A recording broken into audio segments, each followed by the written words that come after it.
May it please the court, opposing counsel, and members of the jury. A wise man by the name of H.S.M. Burns once said that a good manager is one who puts the careers of his workers first, not his own career. I think we can all agree that during our time in the workplace, we hope to have managers that put our careers first and not their own. My prosecution today consists of my fellow Justice League members, as well as witnesses Supervisor Emerson Turnkin, expert witness Quinn Baxter, and also witness London Packard. Today we're going to hear the case of Mr. Tatum's Elias and how he did not put the careers of his workers first. Instead, he put first his love of money. On the day of August 31st, 2012, when the Fighting Phil crane crashed, he was not on site because he did not know it had crashed and he was the one who signaled for the lift to proceed. Today, my fellow prosecutioners and myself will prove to you that Mr. Tatum's Elias disregarded the high risks involved with the lifting of extremely heavy materials during dangerous weather conditions, and as a result, 2 people lost their lives.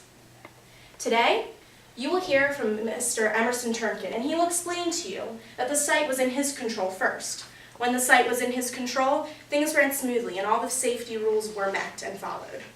He will then explain to you that Mr. Tatum's Elias saw that his bonus deadline was not going to be met. As a result, he sped up the process and he started not to worry about the safety codes and he started to violate them.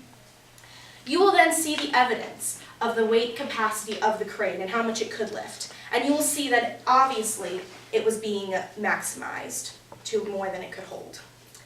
You'll then hear from expert witness Quinn Baxter, and she will explain to you from her point of view that she, on many different occasions, has had to deal with Mr. Tatum's Elias, and how on the times she had to deal with him, he didn't follow safety regulations even then.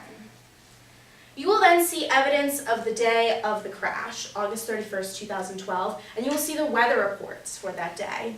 You will see that Hurricane Isaac was barreling through the job site and that there was heavy winds and lots of rain. Lastly, you will hear from Mr. London Packard, and he will give you his point of view of how Mr. Tatum's Elias did not, in fact, care about his workers. In the end, you will see that Mr. Tatum's Elias committed third-degree murder with malice, and you will agree with the prosecution that Mr. Tatum's Elias disregarded the high risks involved with the lifting of extremely heavy materials during extremely dangerous weather conditions, and as a result, 2 people did, in fact, lose their lives. Ladies and gentlemen, it is our hope that when we put people in positions of power, not only is it their job to direct and command the people under them, but it's also their job to care for them.